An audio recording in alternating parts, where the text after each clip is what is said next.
ತಮಿಳುನಾಡಿನಲ್ಲೂ ಶ್ರೀ ಶಕ್ತಿ ಭವನ ಅಂಗನವಾಡಿ ಹೊಸ ಕಟ್ಟಡದ ಉದ್ಘಾಟನೆ ಮಾಡಿದ್ವಿ. ಒಂದು ರೀತಿ ಭಯ ಆಗ್ತದೆ ವಿಧಾನಸಭಾ ಕ್ಷೇತ್ರ ಬೆಳೀತಾ ಇರೋ ರೀತಿ ನೋಡಿದ್ರೆ. ಯಾಕಂದ್ರೆ ಇವತ್ತು ಎಲ್ಲರೂ ಕೂಡ ಪೂರ್ವ ಮಾಯ ಅವರು ಸುತ್ತು ಬಡಾವಣೆಗಳು ಹಲವಾರು ಬಡಾವಣೆಗಳು ಬಂದಿದೆ. ಎಷ್ಟು ಅನುದಾನದಲ್ಲೂ ಕೂಡ ಸಾಲ್ತಾ ಇಲ್ಲ. ಅದರಲ್ಲೂ ಕೂಡ ಸರ್ಕಾರದ ಪರಿಸ್ಥಿತಿ ನಮಗೆಲ್ಲ ಗೊತ್ತಿರ್ತಕ್ಕಂಥ ವಿಚಾರ. ಅನುದಾನಗಳಂತೂ ಯಾವುದೇ ಕಾರಣದಿಂದ ಕೊಡ್ತಾ ಇಲ್ಲ. ಹೇಳಿದ್ರೆ ಗ್ಯಾರಂಟಿ ಕೊಟ್ಟಿದ್ದೀನಿ ಅಂತ ಹೇಳ್ತಾರೆ. ಈ ಗ್ಯಾರಂಟಿಗಳು ಎಲ್ಲ ಕಟ್ ಮಾಡಿದವರೆಲ್ಲ ರೇಷನ್ ಕಾರ್ಡು ಕಟ್ಟಾಯಿತು. ಎಲ್ಲವನ್ನೂ ಕೂಡ ನಿಧಾನವಾಗಿ ತೆಗಿತಾ ಇರ್ತಕ್ಕಂಥ ಸಂದರ್ಭದಲ್ಲಿ ಇವತ್ತು ಜನಗಳ ಒಂದು ಏನು ಒತ್ತಾಯ ಇದೆ, ಅನೇಕ ರಸ್ತೆಗಳು ಹಾಕಬೇಕು ಅಂತ ಹೇಳಿ ಅನುದಾನ ತರೋದು ಬಹಳ ಕಷ್ಟ ಆಗ್ತಾ ಇದೆ. ಯಾಕಂದ್ರೆ ಒಂದು ಪಂಚಾಯತಿನೇ ಒಂದು ಹೋಬಳಿದಾಗ ಇದೆ, ಅಷ್ಟು ರಸ್ತೆಗಳು ಮನೆಗಳು ಬಂದಿರ್ತಕ್ಕಂಥದ್ದು. ಆದರೂ ಶಕ್ತಿ ಮೀರಿ ಅನುದಾನವನ್ನು ತಂದು ಒಂದಷ್ಟು ಕೆಲಸಗಳನ್ನ ಮಾಡ್ತಾ ಇದ್ದೀವಿ. ಇವತ್ತು ಹೆಗಡೆ ಮೊದಲು ಕೂಡ 50 ಲಕ್ಷ ಕಳೆದ ತಿಂಗಳಲ್ಲಿ ಮಾಡಿದ್ವಲ್ಲ, 30 ತಿಂಗಳೇ ಇಡ್ತೀನಿ ಮಾಡಿದ್ವಿ. ಯಾಕಂದ್ರೆ ಈಗ ಒಟ್ಟು 210 ಹಳ್ಳಿ ಬರ್ತದೆ. ಎಲ್ಲ ಬಿಟ್ಟು ನಾನು ಟೌನ್ ಬಿಟ್ಟು ನಗರಸಭೆ ಬಿಟ್ಟು ನಾನು ಹೇಳ್ತಾ ಇರ್ತಕ್ಕಂಥದ್ದು. ಅಷ್ಟು ಹಳ್ಳಿಗಳಿಗೂ 10 ಲೇಔಟ್ಗಳು ಈ ಥರ ಎಲ್ಲೂ ಖಾಲಿ ಜಾಗ ಇದ್ದಂಗೆ ಆಗಿರ್ತಕ್ಕಂಥದ್ದು. ಸ್ವಲ್ಪ ದಯವಿಟ್ಟು ಸಹಕಾರ ಕೊಡಬೇಕು. ಏನಾಗ್ತದೆ, 2 ರೋಡ್ ಮಾಡಿದ್ರೆ ಪಕ್ಕದ ರೋಡ್ ಮುಗಿಸ್ಕೊತಾರೆ. ನಮ್ಮ ರೋಡ್ ಮಾಡಿಲ್ಲ ಅಂತ ಲೀಡರ್ ಮೇಲೆ ಜಗಳ ಮಾಡ್ತಾರೆ. ಒಂದೊಂದು ಕಡೆಯಿಂದ ನಾವು ಮಾಡ್ಕೊಂಡು ಹೋಗ್ತೀವಿ. ಈ ಸರಿ ಬೇಸಿಗೆ ಅಂತೂ ಗ್ಯಾರಂಟಿ ನೋಡಿ. ಬಿಸಿಲು ಇವತ್ತು ನೆನ್ನೆ ಇವತ್ತು ಭಯಂಕರ ಬಿಸಿಲು ಶುರುವಾಗೈತೆ. ಕುಡಿಯೋ ನೀರು ಎಲ್ಲಿಂದ ತರಬೇಕು ಅಂತ ಗೊತ್ತಿಲ್ಲ. ಎಲ್ಲ ಬೋರ್ವೆಲ್ ಮೇಲೆ ಡಿಪೆಂಡ್ ಆಗಿದ್ದೀವಿ ನಾವು. ಬೋರಲ್ಲಿ ನೀರು ಸಿಗ್ತದೆ, ಸಿಗಲ್ಲ, ಈ ಥರದ ಪರಿಸ್ಥಿತಿ. ಭಗವಂತ ಕಾಪಾಡಬೇಕು. ಮಳೆ ಬಂದರೆ ಸ್ವಲ್ಪ ಬದುಕಂತೀವಿ, ಇಲ್ಲ ಅಂದರೆ ಬಹಳ ಕಷ್ಟವನ್ನ ಕುಡಿಯೋ ನೀರನ್ನು ಎದುರಿಸಬೇಕಾಗ್ತದೆ. ಈಗ ಆಗಸ್ಟ್ಗೆ ಅಸೆಂಬ್ಲಿ ಐತೆ, ಅಸೆಂಬ್ಲಿಯಲ್ಲಿ ಕೂಡ ನಾವು ಮಾತಾಡ್ತೀವಿ. ಕುಡಿಯೋ ನೀರಿಗೆ ಸ್ವಲ್ಪ ಹೆಚ್ಚಿನ ಒತ್ತನ್ನು ಕೊಡಬೇಕು ಅಂತೇಳಿ ನೋಡೋಣ. ಭಗವಂತ, ನಾನಂತೂ ಯಲಹಂಕ ಕ್ಷೇತ್ರಕ್ಕೋಸ್ಕರ ಕೆಲಸ ಮಾಡ್ತೀನಿ, ಅಭಿವೃದ್ಧಿಗೋಸ್ಕರ ಕೆಲಸ ಮಾಡ್ತೀನಿ. ಆಸೆ ಐತಿ, ಏನೇ ಮಾಡಬೇಕು ಅಂತ ನನ್ನ ತಲೆಯಲ್ಲೇ ಇದೆ. ಅದು ಬೇಕಾಗಿರ್ತಕ್ಕಂಥ ಅನುದಾನ ಮುಖ್ಯಮಂತ್ರಿಗಳು ಯಾರೇ ಇರಲಿ, ನಾನು ಯಾರಿದ್ದಾಗ ಒಂದಷ್ಟು ಗ್ರ್ಯಾಂಡ್ ಅಂತೂ ಕೆಲಸ ಮಾಡ್ತಾ ಇದ್ದೀನಿ. ನಮ್ಮ ಸರ್ಕಾರದಂತ ಒಂದು ಮಾಡೋದಕ್ಕೆ ಇದೇ ಇರ್ಬೋದು, ಅದ್ರ ಕೊರತೆ ಅಂತೂ ಮಾಡಿಲ್ಲ. ಪೂಜೆಗಳಂತೂ ಪ್ರತಿ ವಾರ ಕೇಳಿದ್ರೆ ನಾನು ಕಾಮಗಾರಿ ಕೆಲಸಗಳನ್ನು ಮಾಡ್ತಾ ಇದ್ದೀನಿ. ದಯವಿಟ್ಟು ತಾವು ಕೂಡ ಸ್ವಲ್ಪ ಸಮಾಧಾನದಿಂದ ಕಾಯಬೇಕಾಗ್ತದೆ. ನಮ್ಮ ಸರ್ಕಾರ ಬರಬೇಕು, ಇಲ್ಲ ಈ ಸರ್ಕಾರ ಅನುದಾನ ಕೊಡಬೇಕು. ಬಟ್ ಕೆಲಸ ಅಂತೂ ನಿಲ್ಸಲ್ಲ. ಹಂತವನ್ನು ಮಾಡ್ಕೊಂಡು ಹೋಗುವಂಥ ಕೆಲಸ ಮಾಡ್ತೀನಿ. ಒಳ್ಳೇದಾಗಲಿ. ಹುಸ್ಕೂರು ಗ್ರಾಮ ಪಂಚಾಯತಿ ಆಲೂರು ಗ್ರಾಮ ಪಂಚಾಯತಿ ನನ್ನ ಕ್ಷೇತ್ರದಲ್ಲಿ ಇನ್ನೂ ಅವಧಿಯಲ್ಲಿ ಇರ್ತಕ್ಕಂಥ ಗ್ರಾಮ ಪಂಚಾಯತಿ. ಇದೊಂದೇ, ನಾಳೆಯಿಂದ ಇವ್ರ ಅವಧಿ ಕೊನೆ ಆಗ್ತದೆ.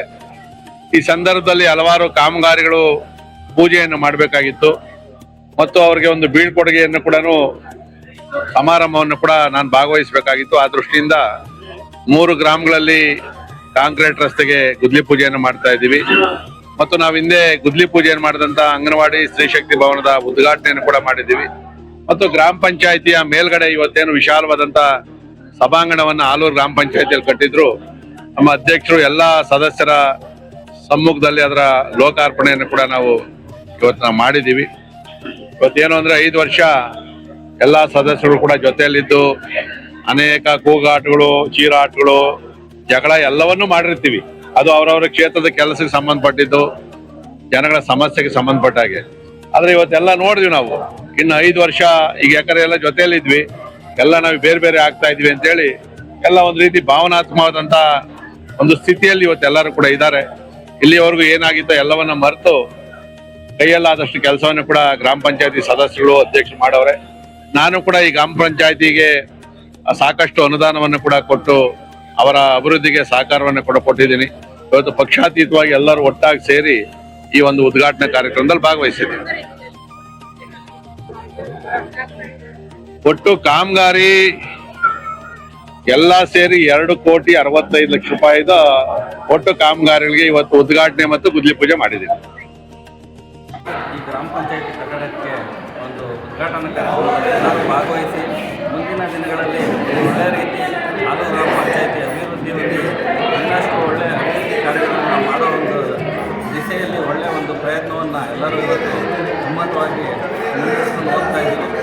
ಮುಂದಿನ ದಿನಗಳಲ್ಲಿ ಏನು ಇನ್ನು ಸರ್ಕಾರದಿಂದ ಗ್ರಾಮ ಪಂಚಾಯತಿ ಚುನಾವಣೆ ಆಗುತ್ತೋ, GB ಆಗುತ್ತೋ, ನಗರಸಭೆ ಆಗುತ್ತೋ ಗೊತ್ತಿಲ್ಲ. ಆದಂಥ ಕಾಲದಲ್ಲಿ ಇದೇ ರೀತಿ ಎಲ್ಲರೂ ನಮ್ಮ ಆಲೂರು ಗ್ರಾಮ ಪಂಚಾಯತಿಯಲ್ಲಿ ಎಲ್ಲರೂ ವಿಶ್ವಾಸವಾಗಿ ಮುಂದಿನ ದಿನಗಳಲ್ಲಿ ಅಭಿವೃದ್ಧಿ ಕಾರ್ಯಗಳನ್ನು ಮಾಡ್ಕೊಂಡು ಹೋಗ್ತೀವಿ. ಇಷ್ಟು ದಿನ ಏನು ನಮಗೆ ಎಲ್ಲ ಪಂಚಾಯಿತಿ ಅಭಿವೃದ್ಧಿ ಅಧಿಕಾರಿಗಳು, ಕಾರ್ಯದರ್ಶಿಗಳು, ಸಿಬ್ಬಂದಿ ವರ್ಗದವರು, ಹಾಗೆ ನಮ್ಮ ಅಧ್ಯಕ್ಷರು, ಉಪಾಧ್ಯಕ್ಷರು, ಸರ್ವ ಸದಸ್ಯರು ಕೂಡ ಎಲ್ಲರೂ ಸಹಕಾರ ಕೊಟ್ಟಿದ್ದಾರೆ. ಒಂದೇ ರೀತಿ ಎಲ್ಲ ರೀತಿ ಕಾರ್ಯಕ್ರಮಗಳಲ್ಲೂ ನಾವು ಗ್ರಾಮದ ಪರವಾಗಿ ಮತ್ತು ಪಂಚಾಯಿತಿ ಪರವಾಗಿ ಎಲ್ಲ ನಾವು ಅಭಿವೃದ್ಧಿ ಕೆಲಸಗಳಲ್ಲಿ ತೊಡಗಿಸ್ಕೊಂಡು ನಮ್ಮ ಪಂಚಾಯಿತಿ ಮಾದರಿ ಪಂಚಾಯಿತಿಯಾಗಿ ರೂಪಿಸ್ಕೊಂಡು ಒಂದು ಹೆಸರು ಬರೋ ಕಾರ್ಯಗಳನ್ನ ಮಾಡ್ತೀವಿ.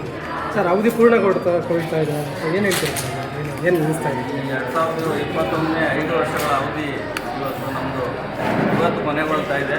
ಈ ಒಂದು ಅವಧಿಯಲ್ಲಿ ಎಲ್ಲರೂ ಒಮ್ಮತವಾಗಿ ಅಭಿವೃದ್ಧಿ ಕಾರ್ಯಗಳನ್ನು ಎಷ್ಟು ಪ್ರಾಮಾಣಿಕವಾಗಿ ಕೆಲಸಗಳನ್ನು ಮಾಡೋಕ್ಕಾಗುತ್ತೆ ಪಂಚಾಯತಿ ವ್ಯಾಪ್ತಿಯಲ್ಲಿ ಮತ್ತು ಶಾಸಕರ ಅನುದಾನದಲ್ಲಿ ಎಲ್ಲ ಗ್ರಾಮಗಳಲ್ಲೂ ಇವತ್ತು ಐಮಾಸ್ಗಳು, ಪ್ರತಿಯೊಂದು ಸರ್ಕಲ್ಗಳಲ್ಲೂ ಐಮಾಸ್ ಲೈಟ್ಗಳು ಹಾಕಿದೆ, ಅಂಗನವಾಡಿ ಕಟ್ಟಡಗಳಾಗಿದೆ, ಶ್ರೀಶಕ್ತಿ ಭವನ ಆಗಿದೆ, ರಸ್ತೆ ಅಭಿವೃದ್ಧಿ ಕಾಮಗಾರಿಗಳಾಗಿದೆ, ಚರಂಡಿ ಕಾಮಗಾರಿಗಳಾಗಿದೆ. ಎಲ್ಲ ಹಲವಾರು ರೀತಿ ಕಾರ್ಯಕ್ರಮಗಳನ್ನು ಪಂಚಾಯತಿ ವ್ಯಾಪ್ತಿಯಲ್ಲಿ ಮಾಡಿದ್ದೀವಿ. ಶಾಸಕರ ಒಂದು ಅನುದಾನದಲ್ಲಿ ಮುಂದಿನ ದಿನಗಳಲ್ಲೂ ನಾವು ಇನ್ನಷ್ಟು ಕಾರ್ಯಕ್ರಮ ಮಾಡ್ತೀವಿ ಅಂತ ಹೇಳ್ತೀವಿ.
ಯಾವ್ದು NDTV ಹಾಕ್ಬೇಡ್ರಪ್ಪ.